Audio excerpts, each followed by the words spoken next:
the way you walk, it's the way you talk, it's the way you shine. It's the way that turn in a walking on in a walking night. And I'm sorry not to follow me, and it's all over. One thing I know, this is my life. Welcome, one and all, to Cheer Up, We're All Gonna Die. A little podcast with big ideas that ultimately takes itself too seriously and then tries to spin out of that by making asinine jokes that just tend to turn everything into an incoherent mess. So sit back, relax, and sit back and relax. Have you sat back yet? You really should. One thing I know, this is my life. This is my life. Yeah.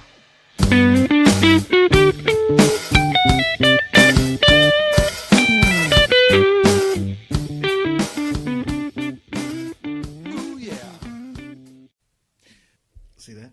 See those numbers going? Yeah. That means we're recording. Oh, that's fantastic. We're going. We've started. We've finally started this. I believe I've heard the champagne bottle crack. I think that really the ship is the ship is leaving. The ship is sinking as we speak. We're taking on water. Yeah. The band is playing. The women and children are jumping overboard because we didn't think to bring lifeboats. Welcome to episode 0.5 of Cheer Up. We're all gonna die. I'm Chris, and this is Brian. You chose that was the name. That is the name. I love it. We didn't come up with anything better, so that's the name. No, there is.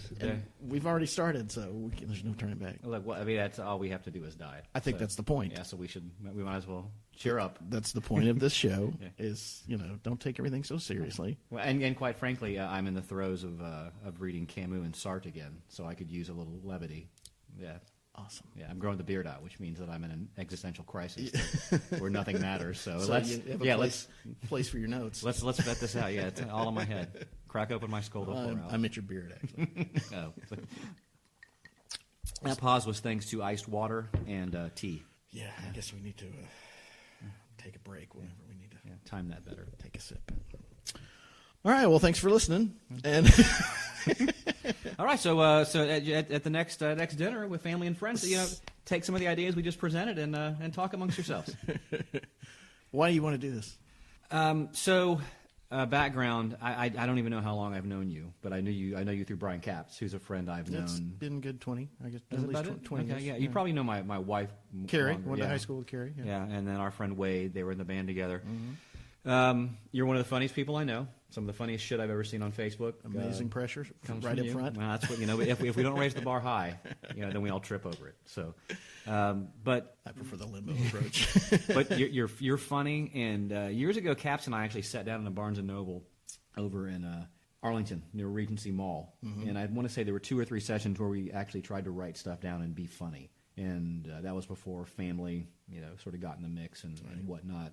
Suck the funny out of anything. Yeah, well, it sadly is if we were smart, we'd have picked up on all the funny that's within that. Well, but we're not all Jeff Foxworthy. No, but it honestly was just a matter of deciding. I'm tired of thinking too much about things, and let's reach out to people that are funny and try to do funny stuff. And I was actually thinking of skits. So as you know, I wrote something down that I'm not going to share now, but I hopefully at a future time we can talk about it. Right. And you said that you do podcasts, and I thought, well, that's cool. I listen to philosophy podcasts, educational podcasts, soccer podcasts, and again, you're just funny. So I'm hoping that you rub off on me, and and then whoever's listening gets inspired to do something funny. Exactly. And that's where I come in. I have done podcasts in the past. I've had a couple podcasts. The first one I did with my brother called Monkey Butt Stew. This was about 10 years ago, and we did a total of, I'm going to say, 17 episodes. That's pretty good. Oh, okay. I like your perspective. Coming from nothing. Well, I mean, the big question is obviously, do you know who was listening? But I have to think that if you put out 17 episodes, that's a lot of thought. That's a lot of ideas. We had some small amount of listenership, and then I cranked it up again a couple years back with a friend of mine, Matt, who lives in Japan. The concept was basically, you live in Japan, I don't. There's some culture clash. Let's milk that. Is he a military guy? He is not a military guy. Okay. And that was called Worldwide Horse Hockey. An homage to Ren and Snippy. No, actually, horse hockey, my version of horse hockey came from farther back from MASH. Oh. Colonel Potter, I believe. I did not That was know one that. of his favorite terms. I've got I'm right on this. I don't think True. so. I don't, Was the horse wearing a hockey cap or in Ren and Stimpy? I think it was two different characters. You may be right. You might No, be I'm probably wrong. Sure. I'm usually wrong. So let's, yeah. So that one, the culture clash was what we based it on. Was the seed, but ultimately the time difference killed our schedules, and it just never worked out. So I think we did like 6 episodes of that. It's still not bad. It's a commitment, and Yeah. you're right. I mean, since he's a full day ahead, he already knew about what was going on in the podcast in the future. Yeah, so it was boring to him. He was probably like, "Yeah, we've already talked about this." He's over there placing bets. So that brings us to the name of the show that I've forgotten already. Cheer up! We're all going to die Brian. anyway, Chris. We're all going to die. As much as you hate Donald Trump, Yeah. I'm speaking to And Ted Cruz. Speaking to the listener. I thought you were talking to me. No. Because yeah. I'm going to assume anybody that's going to listen to the show is going to hate Donald Trump and Ted Cruz. I got to be honest with you. I hope that people listen to the show love them. Yeah. And I hope that they, I can tell you right now, Okay. that's not going to happen. is that because the people that usually vote Republican don't listen to podcasts? Don't listen to comedy podcasts. Oh, really? Yeah. So they could really use this then because they're thinking too much as well. Right now I'm making statements that are going to cause floods of mail to come in. Floods? Yeah, floods. that's the term I choose. like your optimism. No, look, it's let's reach as many people as possible. I think they're all pinheads anyway. And well, by the time honestly, by the time we get any kind of fan base, Yeah. this election will be over, Yeah. and the world would have ended. And cheer up, we're all going to die. And it's funny. I've had this conversation with my daughter on numerous occasions, and the question posed to my wife and I is, "Hey, I'm hearing that people are going to want to move to Canada if Trump gets elected. Are we going to move to Canada?" Which, for a teenage girl, I think is a fair question. This is all new to her. Yeah. I then went into the history, or my history of voting, which is Clinton was going to destroy America, so let's move to Canada. Bush was going to destroy America, so let's move to Canada. And Obama was going to destroy America, let's move to Canada. Right. And yet, here we sit. We've managed to tough it out through all that. Doing better than some third world nations, by the way. So yeah, it's I just don't care, dude. Yeah. It's fun to bitch about it, but in the end, I really think we're going to be fine.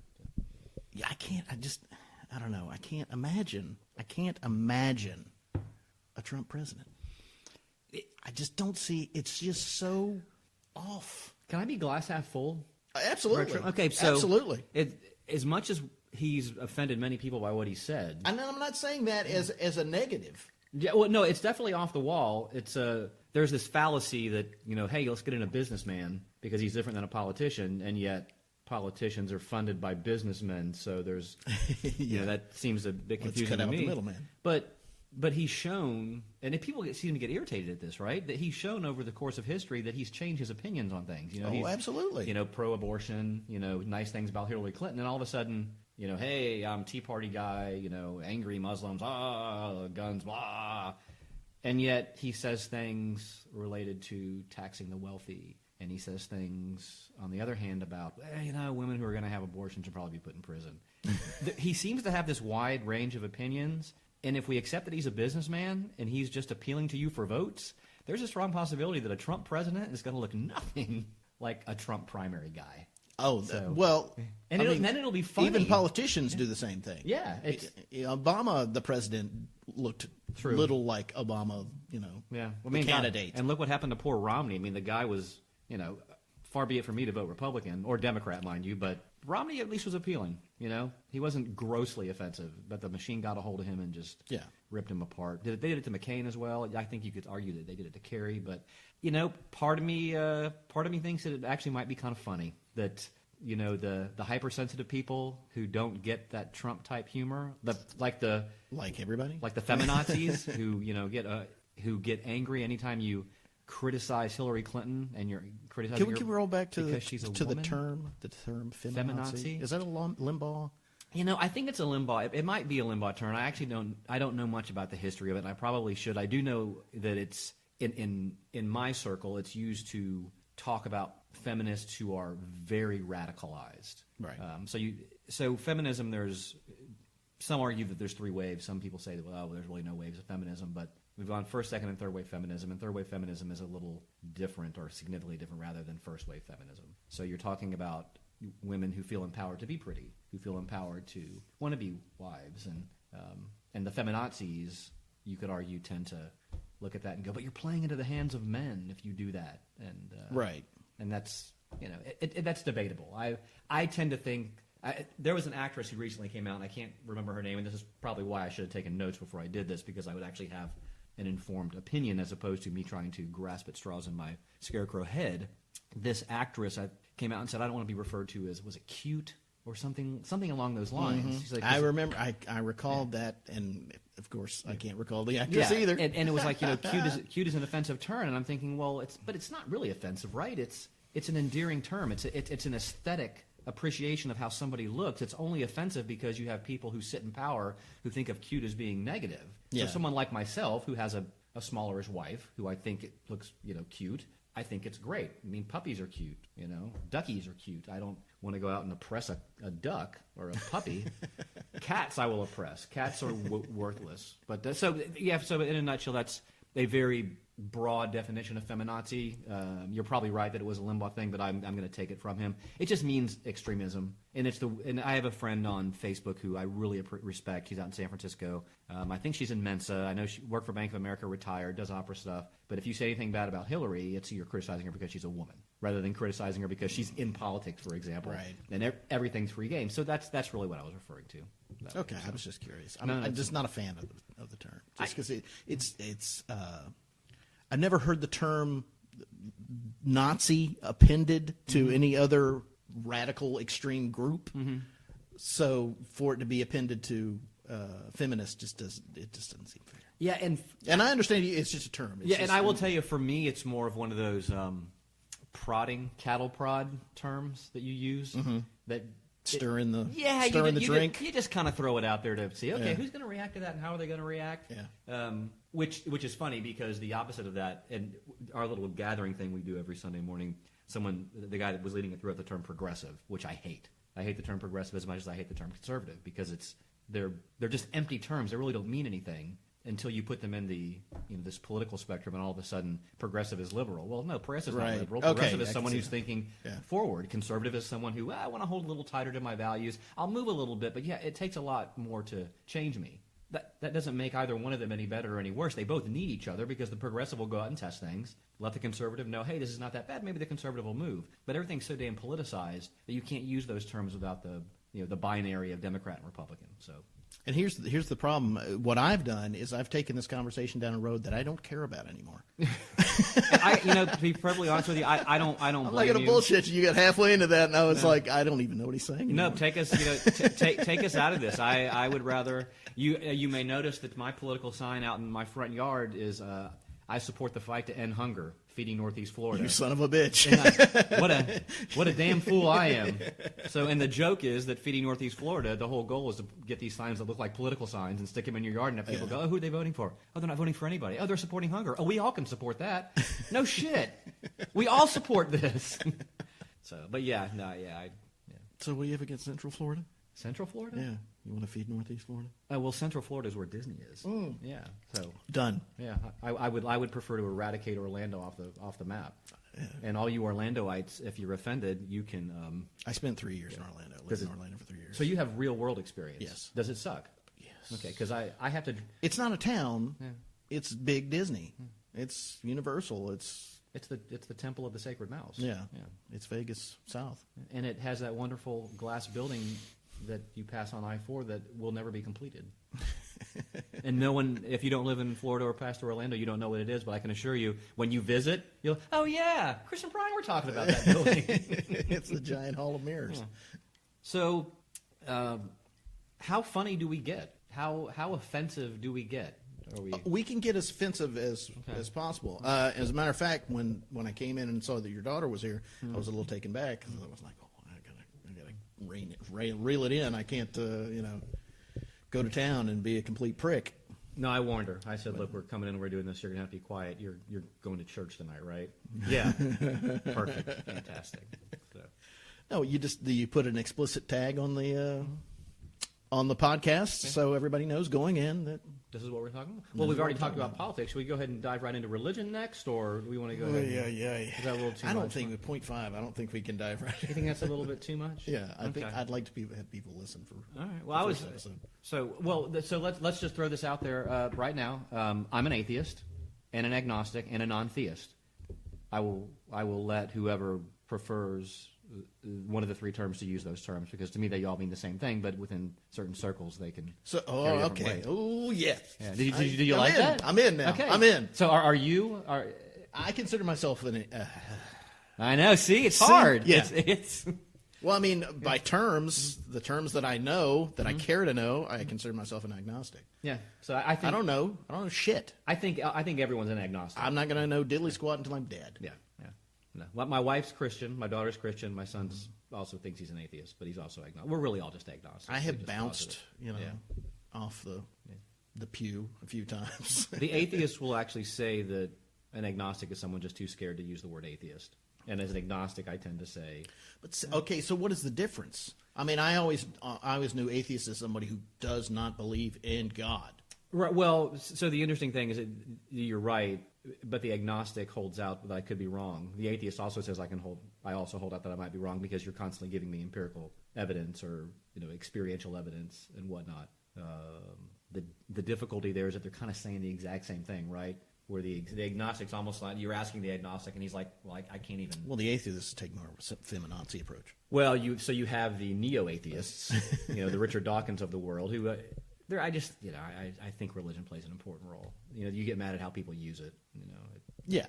So it's my really only reason for bringing this up was that we meet every Sunday morning. I, as the token non-theist, with a bunch of Christians at a friend's house, and we actually talk about. We read Bible scripture, we read Buddhist philosophy, we read actual philosophers, and it's really a community of people getting together to discuss how we can find common ground. So when I get to read the scriptures, for example, I get to read the scriptures as a secular person, for lack of a better term. Right. And I can glean a non-divine meaning. It's a story. Yeah, it's just, and you can get something from it. So, and that's really I thought it would be interesting, because we are such a rich, religion is ingrained in our society. I just thought it would be fun to sort of throw those cards on the table, and for people to get that first impression of us, because I'm relatively certain that the more of these we have, people will say, oh, they don't believe in God, or they don't believe in a specific dogma towards God. It's like, well, yeah, of course we don't.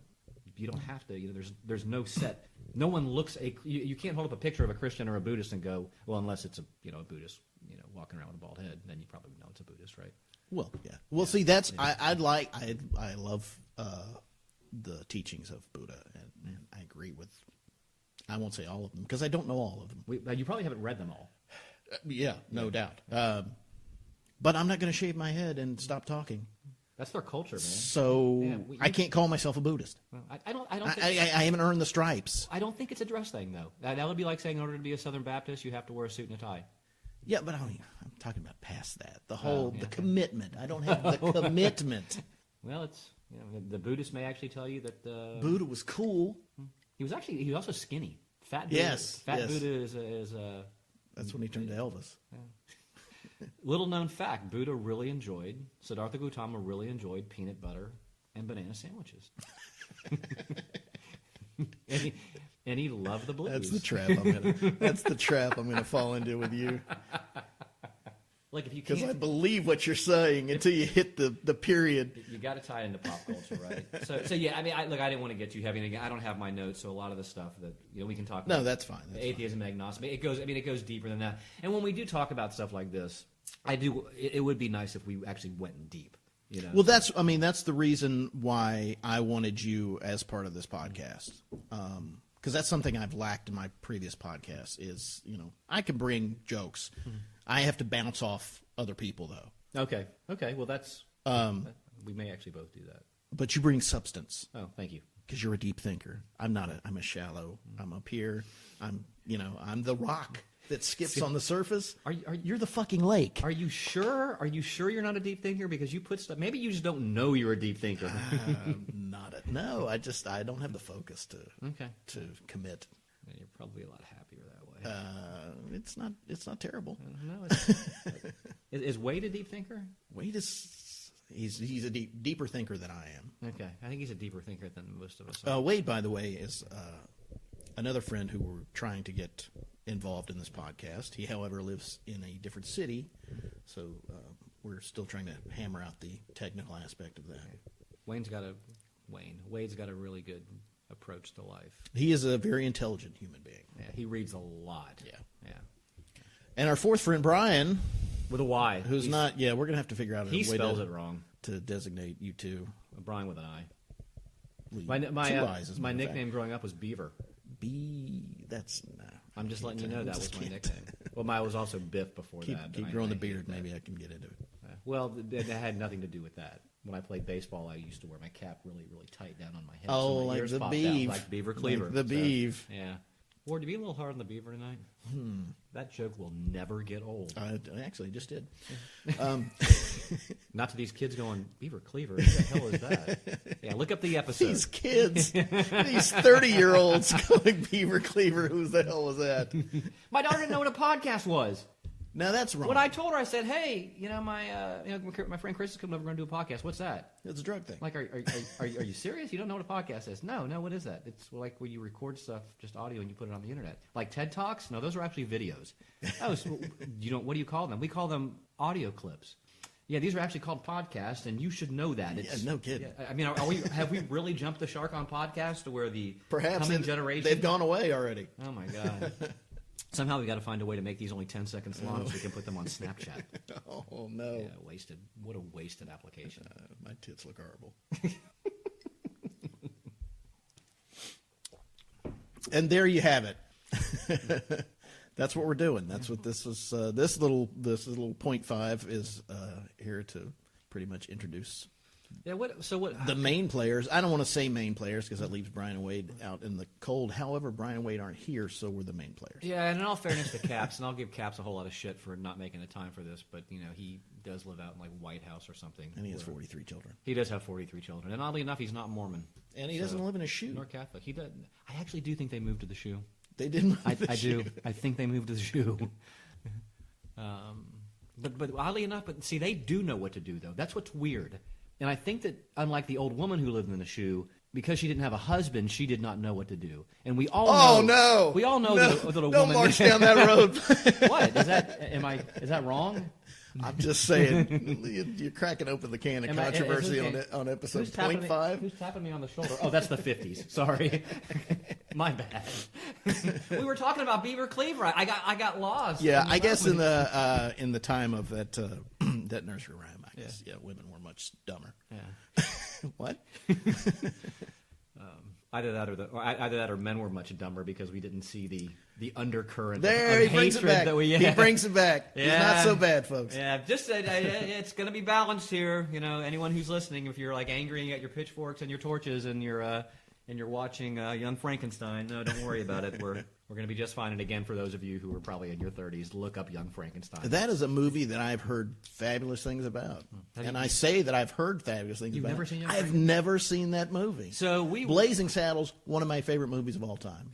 I've never seen Young Frankenstein. I remember seeing it 11 years old, vacation up in Michigan. Is actually so what's interesting about this is when I lived in Maryland, we used to go vacation in Michigan. That's where my dad's family is from. And they had a little lake house, so we would all go up there. First time I ever saw it, my first gay couple I ever saw was in this movie theater. Two guys, and I remember looking back thinking that's very interesting. But, and even at that age, it just didn't bother me. I just thought, okay, well, two guys together. But we saw Young Frankenstein. Well, reel it back. You saw two guys together in a movie theater. Yeah. No, I've sat with another man in a movie theater. Oh no, does that make me gay? No, were they tonguing each other's They were holding testicles. Hands. Yeah, they were. Oh, yeah, okay. Arm around each other. So and yeah, well, there's the gay seat. So yeah, if you go to a movie theater and there's not a gay seat between you and the guy, you're by definition gay.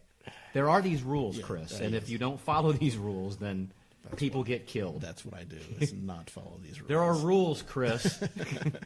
Who's going to protect us? You, Mr. Caps.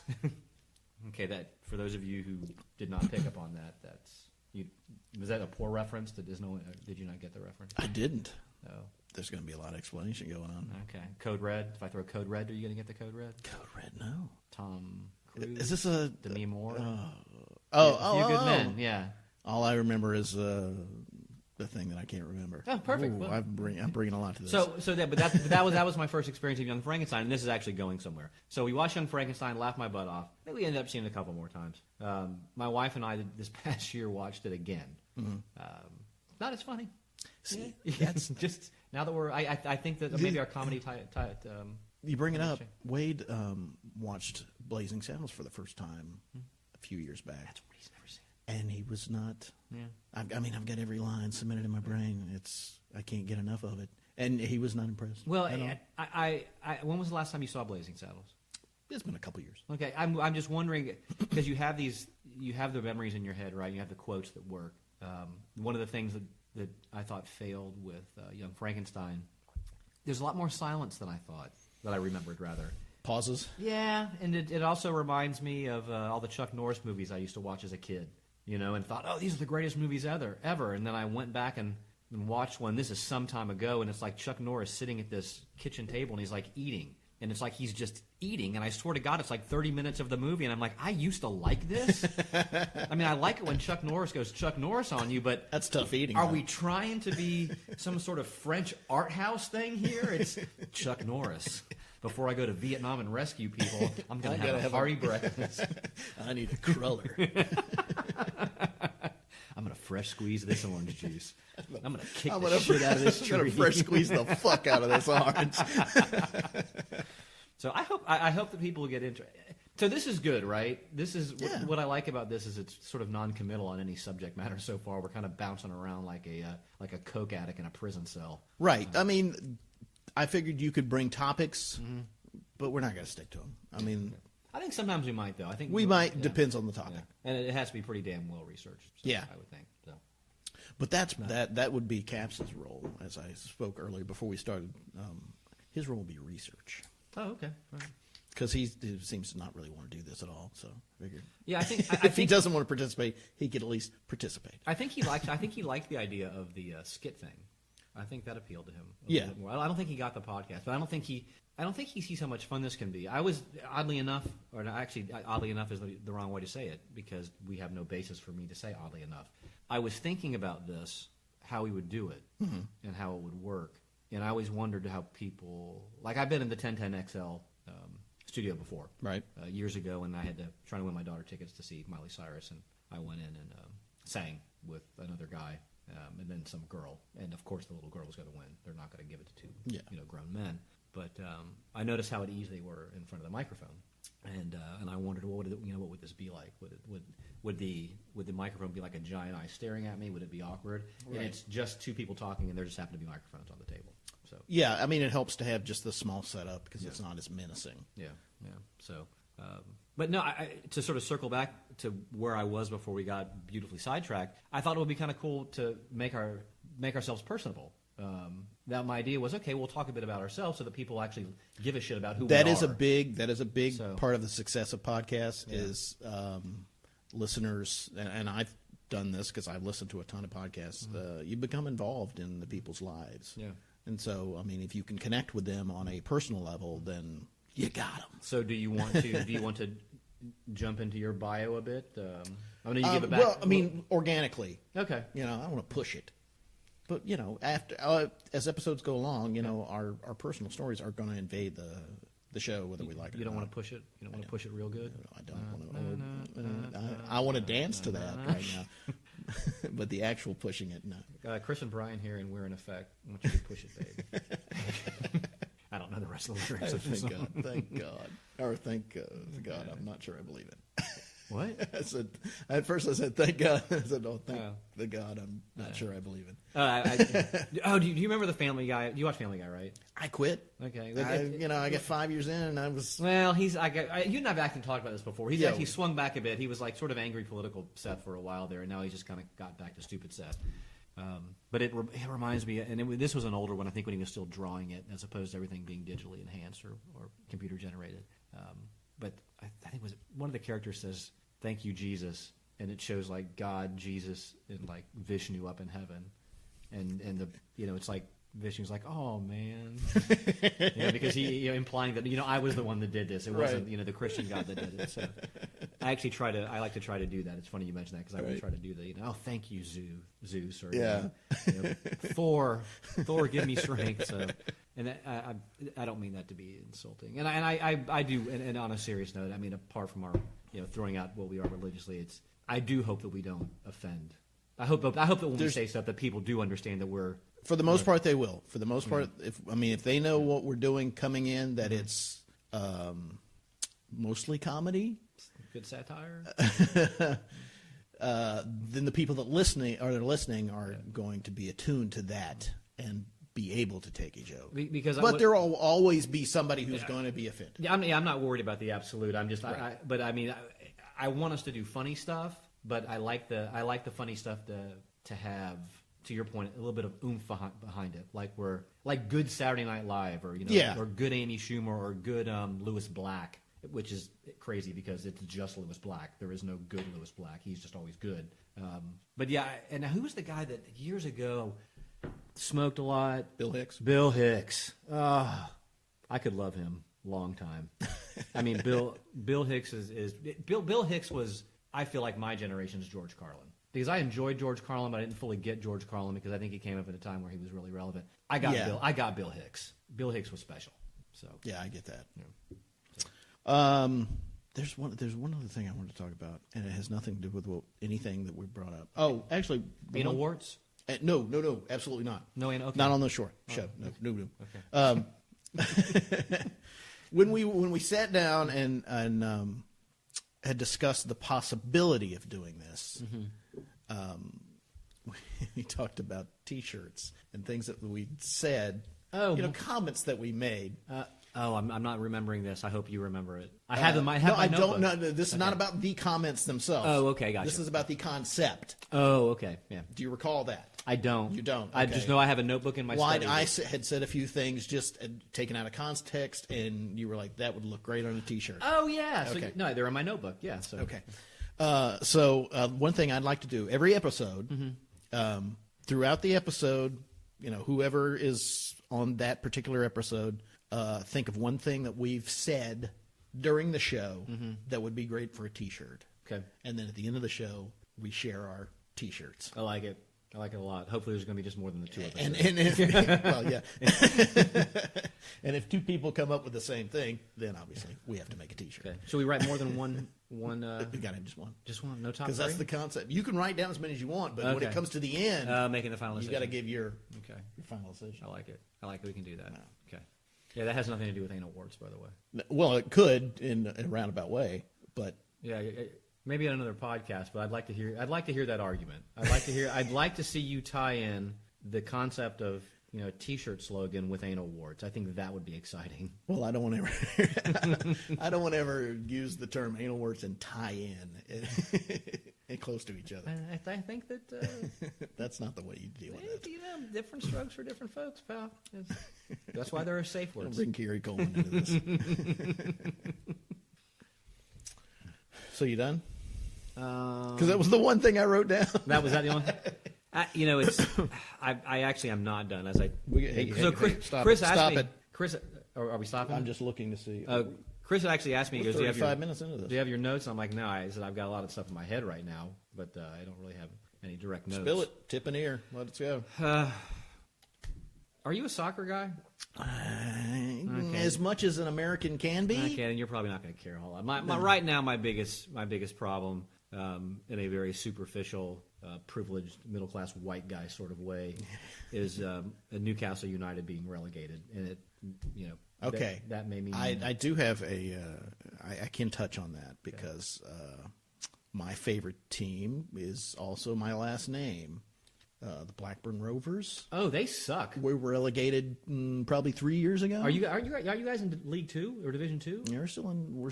Are you still in the championship? The league? championship league. Okay, We're still, all right. but middle ground. Yeah, they're middle ground. Yeah. They were bought by some sheik or something who doesn't give a shit about soccer. Okay. Football. Football. Yeah.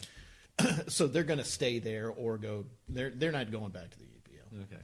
Yeah, the other team. I follow. I was following Everton for a while, sort of on the side. I pulled for Newcastle because their fan base is crazy, and I just happened to start following Premier League soccer as they were promoted, because they were relegated. I want to say 2008, 2009, and then promoted the following season. So I got them, and when they were sort of coming up, and then finished in 5th place, and then they went straight down there, straight to hell from there. But again, I'm not from England, so there's not a town that I'm that passionate about. So Everton was cool because you had Timmy Howard in goalie, who played his last game for Everton, a 3-0 victory over also relegated Norwich. So, and then I have a lot of friends who like Tottenham Hotspur, and I like just saying it. No, they've actually liked them for a long. Yeah, no, they've suffered. These are long suffering fans, and the fact that Newcastle beat Tottenhim. I'm just saying Tottenham Hotspur is fun to say. I guess it really not is. saying it that they're a fan. Oh, okay, sorry. I felt a breeze go over my head. See, this is what happens when I get too serious. I get very blinded, and I'm, talk about soccer. So and long story short, the Spurs I'm going to follow next year because they stayed up, and I like some of the kids on their team, young team. But the team that's closest to where I'm from, or where my family hails from, my last name is Fulford. Fulford, England is where we're from. Is in Yorkshire. I think that's right. And then Leeds is actually the closest to where we're from. So Leeds United Football Club. Very passionate base as well. Seems to finish middle of the table in the Championship League every year. Right. So we're kind of in the same spot. I think that I would, if Leeds was in the Premier League, I would be an avid Leeds supporter. The rugby team's pretty good. Got to see them years ago when they came and played at UNF. I remember that against Russell Crowe's. They're Rapidos or something. What was his band's name? 50-odd foot of sailors or rope testicles. Yeah. Anal warts. to tie in again. Yeah. There's your shirt. And there's your shirt. And there's your shirt. So yeah, it's. Here's what I did. Here's how little of a fan I am. I realize the Blackburn's not coming back up. Yeah. They're unless they get sold. Leicester just won the Premier League. Stranger things have happened. I understand that. So I did one of those online. I did like 3 of those online quizzes. Yeah. If you were a soccer team, who would you be? Was it Blackburn? No, because they're not even in the. Oh, this is Premier EPL. League teams. Yeah, okay. Yeah. Liverpool. Oh, I'm so sorry. Well, see, I don't really care. Well, and I say that. I only say that because that's what the quiz told me to say. Liverpool's a very passionate fan base, and again, this is an American talking who doesn't really know the history. I'm actually reading this book called "Inverting the Pyramid," which is a history of soccer strategy, which will hopefully better inform me as the game globally. But I know that Liverpool's fan base is passionate. I also know they have a history of being mean people. You're goddamn right they are. So they're not as mean as. Who's the club? Millworth? Oh, I'm saying it wrong. It's like West Ham United's Millweed? Milk Toast? No. It's Miller's Crossing? No, and now I've lost it because. But anyway, they're mean people. They're like blue collar, angry white guy. I should probably. I really need to quit using white as a moniker because I hate that. I hate the whole Caucasian. I hate Caucasians. I'm glad that I finally have this podium. I hate doing things. I mean, I know that it's. Well, black people don't listen to podcasts, so we're screwed. Oh, we need to. Obama, Oprah Winfrey, Oprah. Are they listening now? All the O's. Get them in there. Is that racist? What I just did? Yeah. Drake. No, now just a bunch of white college girls are listening to the podcast. No, but it's just it's again. I'm about to choke me in the shallow water before I get too deep. Oh, I know. Edie Brickell had no idea what she was singing to me when she sang those so many years ago. Great. She had no idea she was singing to you. Yeah. I wish she'd have known that though. And then she married that cocksucker Paul Simon. You don't like Paul Simon? Oh no, I love Paul Simon. He just married Edie Brickell at a time when I was so in love with her. So one of the best concerts I ever saw. Saw Edie Brickell at the Florida Theater. Was that with the New Bohemians? Was New Bohemians with their second out of the Ghost of a Dog tour. And I was going to take my wife, I was not my wife at the time, and I think she was still dating the guy that she had been dating for like 5 years. So I ended up taking her friend Elaine, who I really liked, but who is very Southern Baptist Christian, and could only interpret the songs through a religious prism. And it was like, please stop doing this. You're ruining this concert for me. And to this day, oh, I remember what happened. My wife had to choose between going to the Gloria Estefan concert at the old Coliseum with Alan or going to Edie Brickell with me, and she chose Alan. Oh, yeah, she'll never live that down. Your rhythm's going to get you, no matter what you do. I can't think of any more songs beyond that. Good. Yeah. But yeah, there's as much as my wife thinks believing in Jesus will get her to heaven, for not going to that concert with me, there's a special place in hell. That is the 11th level of Dante's Inferno, is that girls who don't go to see Edie Brickell with guys who like them. That's very specific. It's a very obscure. Think of it as the Gnostic Gospels of Dante's Inferno. Oh, I like the Gnostic Gobble better. The Gnostic Goblin? Yeah. Harry Potter and the Gnostic Goblins? Yeah, this is much more fun. So, do you think people are digging this? Do you think right now people are thinking they're not talking about anything? We're not live, right? No, I know that, but I'm worried about. You understand nobody's hearing us right now. But people who are listening are like, yeah, this is why are we doing this? Why are we listening to these guys talk? Could be, yeah. Yeah. Do you watch any comedy shit, people? As I look into the microphone, as if you're there behind it and I can see you right now. Comedy is predicated on just. This is not going to be our best episode. Let's put it that way. Really? Is it that bad? Yeah. If it is, we're fucked. Oh, that sucks. God, I'm really enjoying myself, but that's a little narcissistic. It's going to get better, though. It's going to get better. So what's wrong with this episode? What's wrong with this episode? It doesn't have structure. We have no structure yet. Okay, so that is Nobody important. knows what to expect. We're just fucking talking right now. So normally we wouldn't just talk. We would actually have like a list of things we were going to talk about. Some sort of structure, yes. Gotcha. But yeah, you're right. So now people are learning. This is the preface. So they know that we both enjoy soccer to a degree, that we both follow teams that suck. And we both like the Jaguars, obviously, another team that's not good, but... Hey, we're right on the cusp, baby. I'm letting you know. This is the year. Yeah. Look, when we... I'm so fucking tired of feeling that in June. As a UCLA homer, so I'm originally from San Diego, California. I probably said that too fast. San Diego, which, as we all know, means... a whale's vagina. See, I threw that. That was a beach ball, Chris. If you can't do Anchorman quotes, we have a problem. I can't do quotes anymore. That's the problem. How is that possible? My brain stopped. I don't believe my brain stopped. Okay. Early 20s, my brain stopped collecting quotes. Okay. All right. Well, so not to say that that's a bad thing, is my brain stopped collecting anything. Do you smoke a lot of weed? Oh no, that's me. I'm sorry. I smoke a lot of weed. My fault. Yeah. There was a period. There was a period. You smoked a period? I smoked a period. Oh, that's disgusting. I know. That's why I gave it up. But look, the last time we picked up a guy from UCLA, Maurice Jones-Drew, we did okay. We got, and look, I was in bed with Miles Jack, and I don't mean that literally. I don't mean it figuratively. I mean it metaphorically. Oh, okay. Yeah, there's a third one. There was one. So, I pretty much I watch UCLA football as much as I possibly can. I love Miles Jack. I remember hearing about him a couple truly years is a ago. jack of all trades, and I'm like, okay, when he was down on, like 15, 16, 17, I'm like, this is crazy. And I knew that there were knee concerns. But when Jacksonville, when he checked out, I'm like, oh, okay, we're going to get Miles Jack. We're going to get Miles Jack. And I fully respect Florida State fan and anybody in the South who watched, did I really just forget his name? Jalen Ramsey. Look, if you told me that, okay, you're going to have a choice between Joey Bosa, Jalen Ramsey, and Miles Jack, I'm like, okay, well, we can't possibly lose. And as the draft panned out, Jack's, he's going to have what was the microfracture surgery, I think? On his knee. And then San Diego took Joey Bosa. And I thought, and I'm texting my friend who's it hurt. It hurt because Dallas was taking Ramsey. And that's my Dallas is taking Ramsey, and we're fucked. Yeah, you can't take Jack. We're going to end up with fucking. We're not going to take Tunsil. No, we're going to take the kid from Oregon probably. Is my guess. Unless we can trade back, and there's no reason to trade back now because Tunsil really screwed us. So my friend Billy, huge Dallas fan. Tunsil didn't screw us. No, actually, whoever screwed him. Well, but really, that's the word. The kid has, I know he's done some stupid stuff, but. If the worst thing this kid is going to do is do a bong hit inside of a flight mask, kudos to you for conserving the weed. That's all I can think about.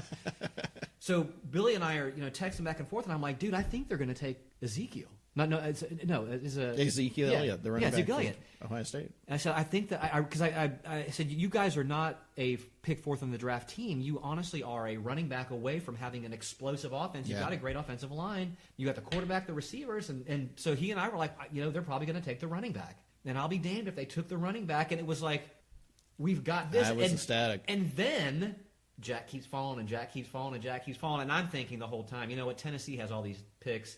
They're going to take Miles Jack. Because they can afford to take the risk, and we're going to get fucked by the Titans once again. 99 is burned. Oh, never forget. Matter of fact, never forget is with all due respect to 9/11, that was a pre-9/11 never forget. And I'm not trying to minimalize what happened. I'm just saying that there was a whole lot of anger, and But when Jack fell, it was like, oh, you got to be shitting me, because Dallas took the kid from Notre Dame, Jalen Smith, with the terrible knee problem. And it's like, thank you, Dallas, in round 1. Thank you, Dallas, in round 2.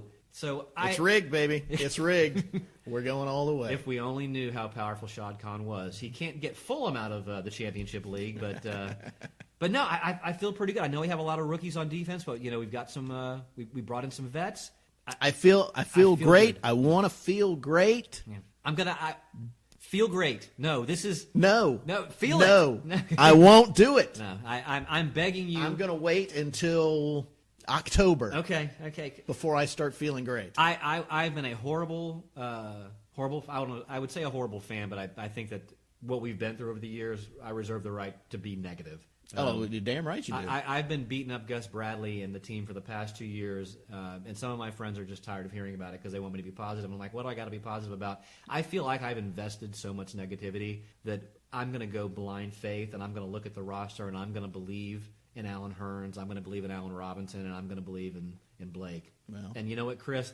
Don't blame me when you can't find your way home. If you will hold me while I'm crying, if it happens, that's all I'm asking you to do. But we're winning the fucking division, baby. Yeah. We're winning the division. I can't do it, man. Yeah.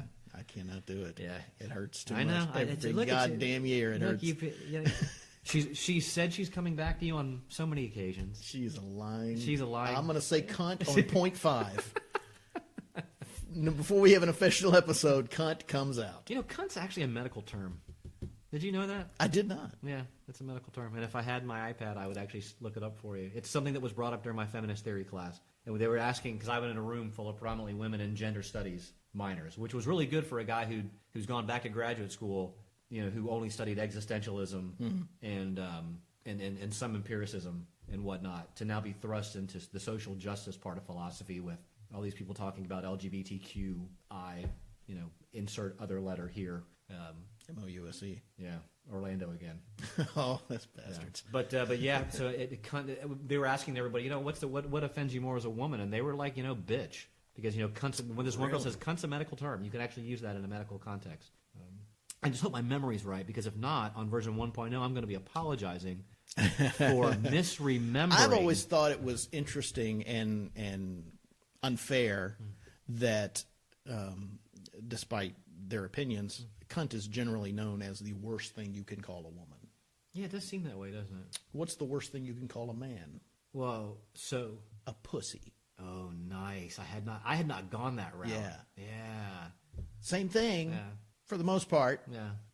The worst thing you can call a man and a woman. It's that's right. And it both refers to the female genitalia. Genitalia. Which implies that somehow, again, this goes back to our conversation about cute being negative, is it's only, why would it, it's so funny. I actually shared with someone just this past week that the genders, how colors are gendered, and many, many years ago, right, a long time ago, boys wore pink. And they were like, "You're kidding me. Why did boys wear pink?" I'm like, "Yeah, I haven't researched it. It was just something that I happened to come across in my studying, is that girls wore blue and boys wore many years ago are we talking? I want to say turn of the, around the, early 20th century, 1900s. Really? Yeah. Again, this is, so for those of you who are listening, this is a lot of trying to recollect all the stuff that's been in the head. So, and I have no problem circling back on some of these things, and on the next one actually, giving the evidence, because I think part of what we need to do here is, if we're going to put forth an opinion, it can't just be a bunch of people just throwing shit out there, because that happens on, insert political talk show. Right. Yeah. So I don't want to be one of those people. But no, I'm confident enough to offer up your life if I'm wrong. That I don't think that takes confidence. Okay. Well, I would like to think that you wouldn't want me to just offer up your life. That you would want to trust me. I mean, on your behalf. Yeah. So I don't know how we got here from talking about soccer. That's the whole point. Soccer, football, and now we're talking about the women's reproductive system. That's a good segue. Yeah. 7 degrees of Kevin Bacon. or is it 6 degrees? Delicious. 6 degrees? I bet it's 6 degrees. I think it's been up to 7. Is it? Yeah. Because he's not really in the limelight anymore. I didn't realize you have to reach a little farther to get to I- Kevin Bacon. I didn't realize that was an organic thing. I thought did it hear, and I don't know if this is correct or not. It's probably not. They're going to do a Tremors television series. Really? And Kevin Bacon is supposed to be a part of it. But not the main guy? Well, I mean, he was in the original movie. Yeah, I loved it. I thought He'd come back as the same character they played in the original interesting. movie. Great beat movie. Oh, Uncle Buck is coming back as a TV show. They're not bringing back John Candy, are they? That would be interesting, wouldn't it? No, but the lead actor will be of black-skinned. Oh, that doesn't surprise me. Yeah, I think it's great. I just think it's wonderful much like what they've done with Hamilton, right? Right. Is that Aaron Burr is not played by a white guy? Is that and this kind of goes back to the whole thing about race? Is that they've taken these characters? But is it okay? Now, is it just going to be Uncle Buck geared towards an African American audience? No, because this has been done over and over again. No. I think that there may be some sort of cultural representation, specific to the African American culture. I mean, if it's that, then I have no interest in it because it's just you're not creating anything, you're rehashing. Well, I honestly don't know how to answer that question because that to me that's a personal taste thing. I don't care either way. I just want it to be funny. So if it represents a culture that I'm not familiar with and it discloses some of who they are and what they do, then I'm all for it. But it looks like it's taking place in middle class America. So, but what I'm hearing from you is that don't be a stereotype. Right. Yeah, don't just say you have to act this way. And I don't think they're doing that. But again, I saw a 30-second commercial. But it looked good. I mean, what I saw was really, really funny. And it was, all right, I'll have to check that out. It was Uncle Buck being That's Uncle something Buck. else I'd like to do on the podcast as well, is bring something that you enjoy that is not mainstream, that you think people need to know about. Okay. Be it music, be it television, movie, something in our culture that you want people to know about that they may not know.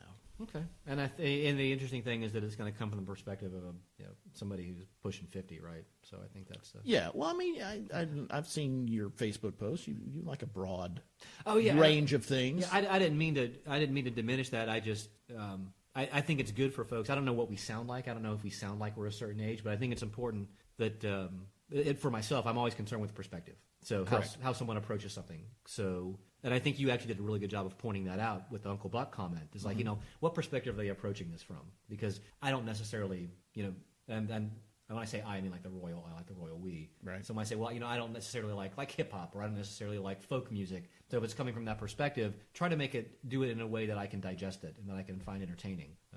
So I think it's important for folks to know that this is sort of, these are the two guys. This is the perspective they're coming from. So if you don't like what we said, understand that this is how, their perspective.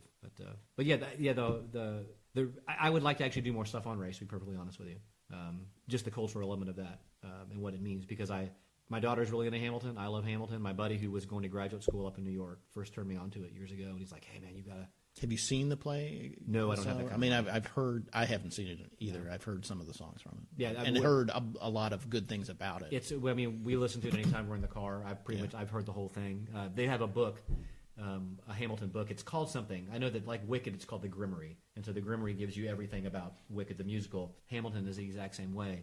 But I love the idea of removing race from character representation because we're so ingrained with seeing people, and it's a skin tone. That's fresh. That's fresh. Yeah. When you're taking the same thing and you're taking white characters and you're putting black actors in them because it's from front to back. Because you're looking at who can act. It's like you're just repackaging. Yeah. Yeah. But I understand what you're saying. Yeah. So with Hamilton. Yeah, I mean, so it's something. I mean, who Aaron Burr is, a black actor or a black artist, I would call him, playing Aaron Burr.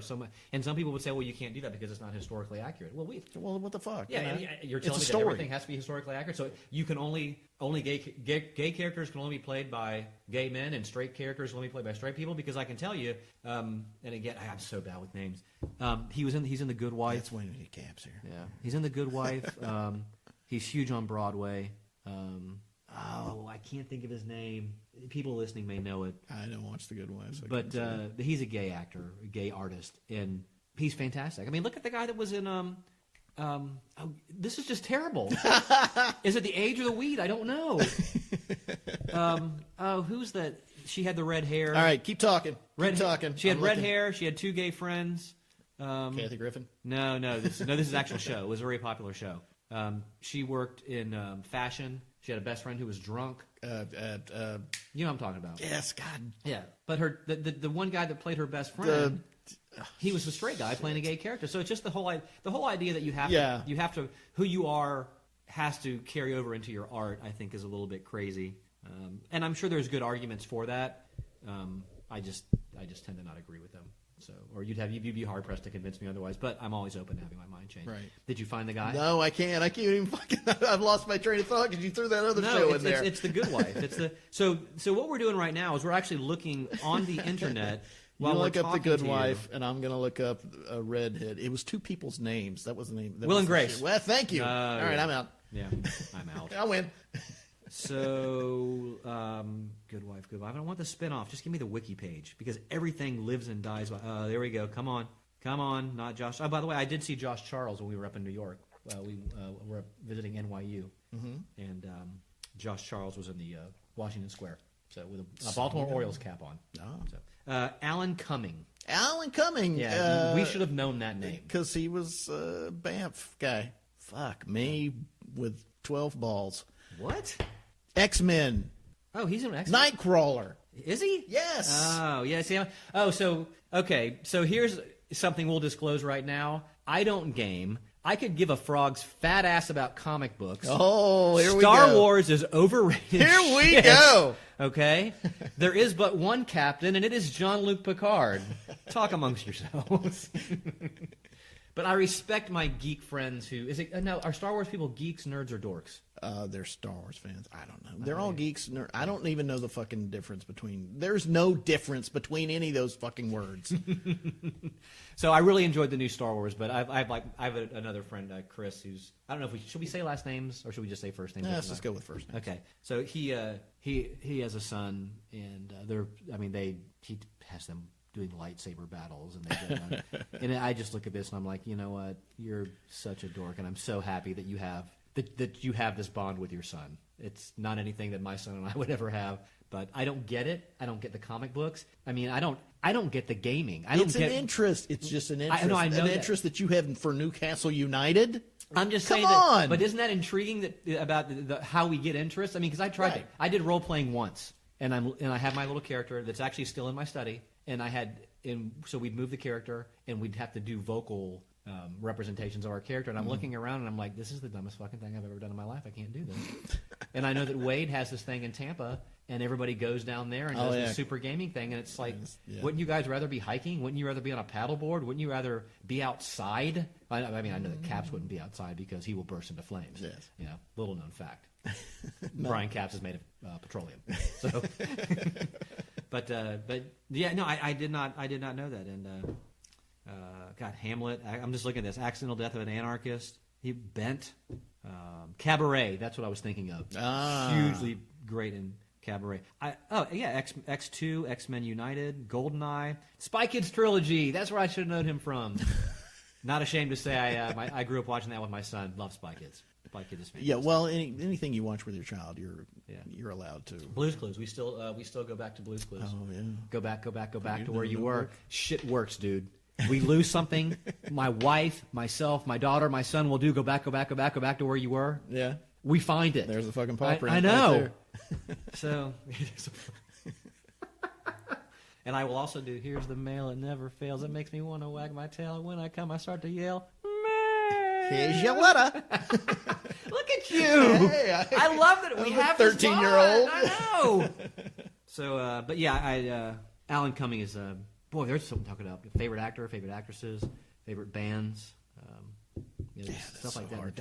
I love that. I mean, that's the and because you were kind enough to say that the one time I posted, was it my favorite concert or no? What album do you remember the most from your childhood that inspired you? And mine was 2112, and that really was my launching pad into my anarchist thinking, right? And my rebellion against authority and hierarchy in general is listening to Neil Peart tell the story of a totalitarianistic world. That's hard to say, right there. It's a lot of T's. Tottenham Hotspur, totalitarianistic Tottenham Hotspur. And yeah, and that was. If a woodchuck could chuck wood. Well, into a woodchuck, chucking wood actually means masturbation. Yeah, well, so, exactly. Yeah, little known fact. Fact check that. So just when I say little known fact, it probably doesn't mean what you think it means. But yeah, 2112. And which one was yours? I don't remember. But off the top of your head, did you think about it? Like if you think about the one record as in your childhood. In my childhood, see, I didn't. Or maybe I guess when you started loving music, what was the? I'd have to say, God, I'm so not liking the fact that you've gone down this road. Well, we don't have. I can't come up with anything. Oh, okay. No, I've been there before. So the first record, the first full record, CD, 8-track, vinyl. No, it probably was a CD. Yeah. I went through a Zeppelin stage in my late teens, but there had to have been something before that. So if you're thinking Zeppelins, it would have been like Zeppelin 4, Houses of the Holy. Actually, I didn't really have a favorite Zeppelin album. There was not really anything that I didn't like. I was deep into the screechings of Robert Plant. I wish I'd have seen him when he recently played at the Amphitheater, St. Augustine, because he's doing the whole. Excuse me. Well, he did. Was it like bluegrass?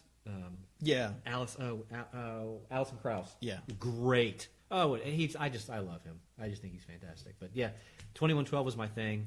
But the first bands I ever listened to, I remember seeing when I was a child. I remember I was walking along the sidewalk and I found one of those leather wristbands. Was it Iron Maiden? No, it was Rush, and then it had like two pot leaves on the side of it. So immediately I was like, "Oh, that's not something I can listen to." Yeah. See, when you're 8 years old, The first Rush show I ever went to. I remember listening to AC/DC when I was like probably 10, and have the shit scared out of me. Now, do you remember what AC just in general? I don't know. Because I remember the first AC/DC album cover I saw, and this is again one of our trips to Michigan to visit family, was Powerage. And the Powerage album cover had Angus Young with the cords coming out of his sleeves, and then his head back with the mouth open and the light coming out. And I remember thinking, "Holy shit, this must be scary music." Yeah. At that time, I was listening to Kiss, huge into Kiss. Toys in the Attic. I liked the concept of Kiss when I was a kid. Oh, it was just because we. But I also like the concept of.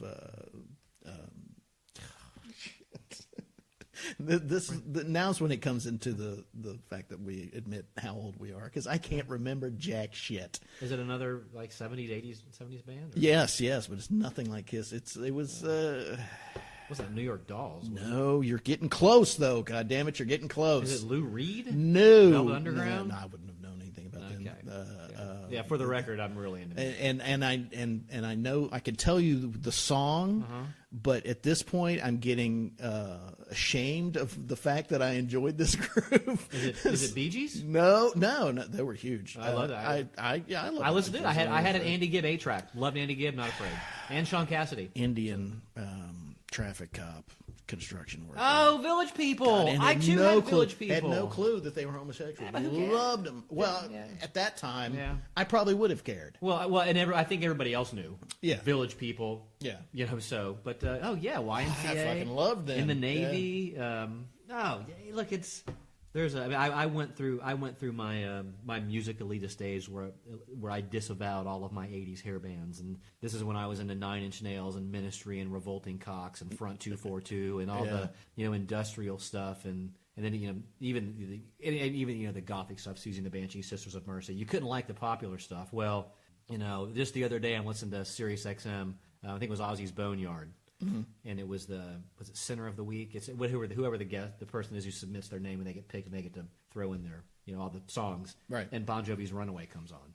And I'm just like, I remember this. And then Skid Row's, was it Sweet Sister? And I'm like, oh, Skid Row is great. And I'm thinking, Cinderella, Def Leppard, Poison, one of the best bands I've ever seen live.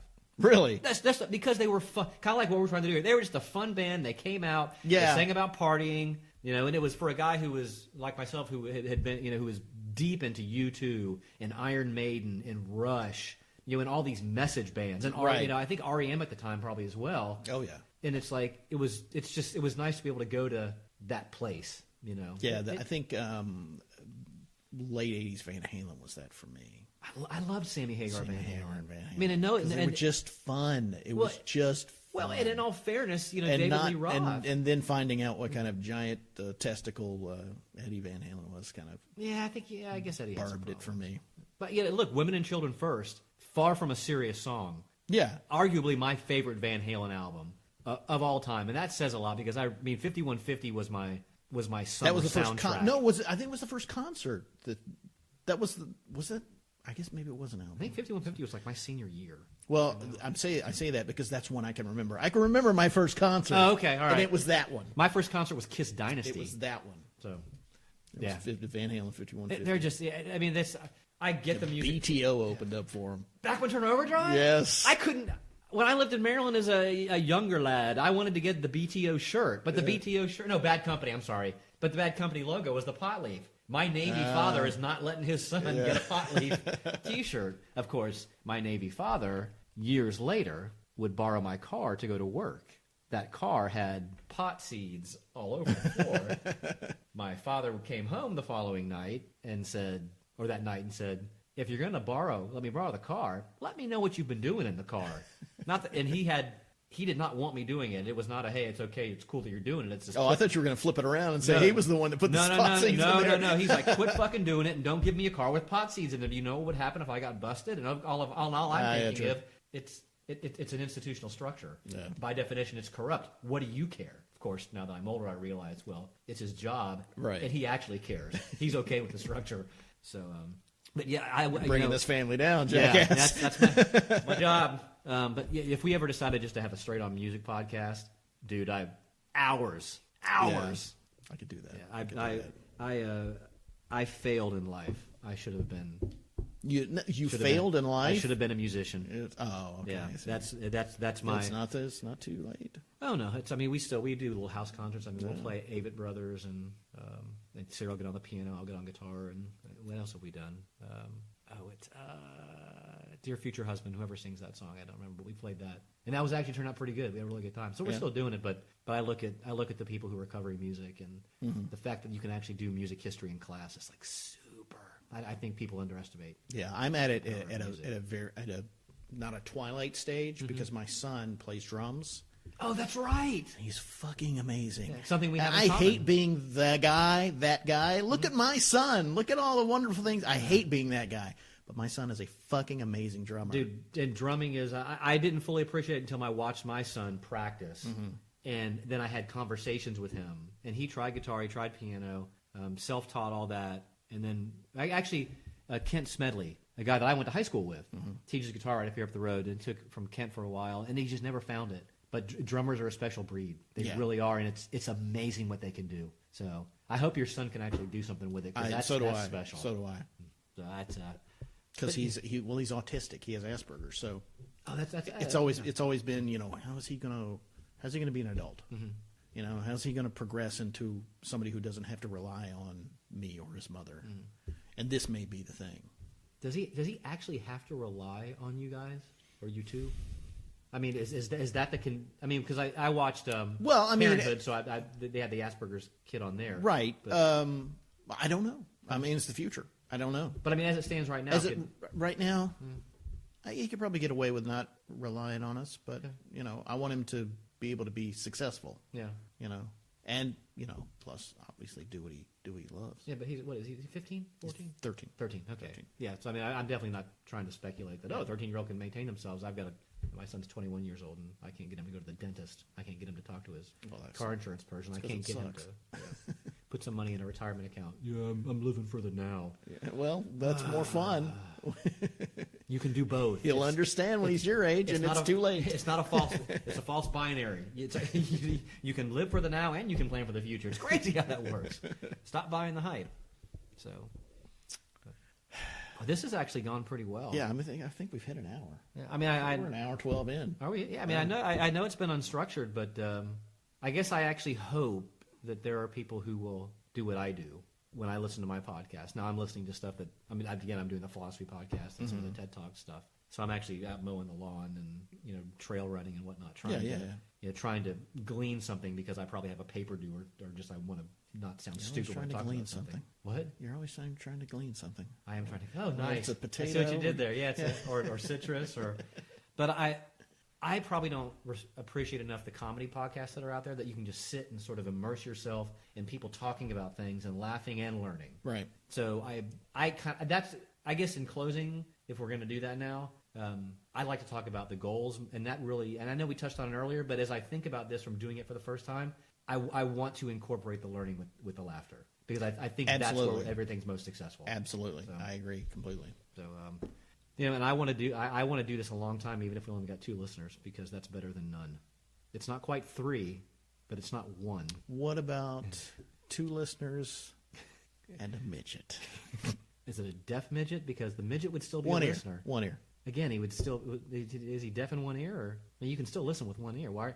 What kind of person are you that looks at people with? See, here's the problem. Why do you hate one-eared midgets? Here's the problem. There's a improv concept called yes and it works a lot when you're doing podcasts. Oh, okay. When I say something that's doesn't seem to make sense, right? You just go yes, and then you add something to it. Interesting. You don't pull the emergency brake. Okay. Did I just pull the emergency brake? Yeah. Oh, I didn't even know I did that. You don't jump out of the plane. Okay. You just keep going. You just keep going. I didn't even know that I pulled the emergency brake. Don't kill it. How did I pull the emergency brake? Let it breathe. By doing the whole half ear, you can still by goddamn arguing over it. Oh, see, I was actually trying to be funny. Really? Yeah, I know that's scary. We got work to do. But that's why I need we got work to do. Was it the tone? I think it was the tone. You're rapid fire. Yeah, my wife rapid fire. My wife says it's the tone. Your timing is we need to work on your timing. Okay. You need more pausing. Do I? Yeah. How about Edith Cruller?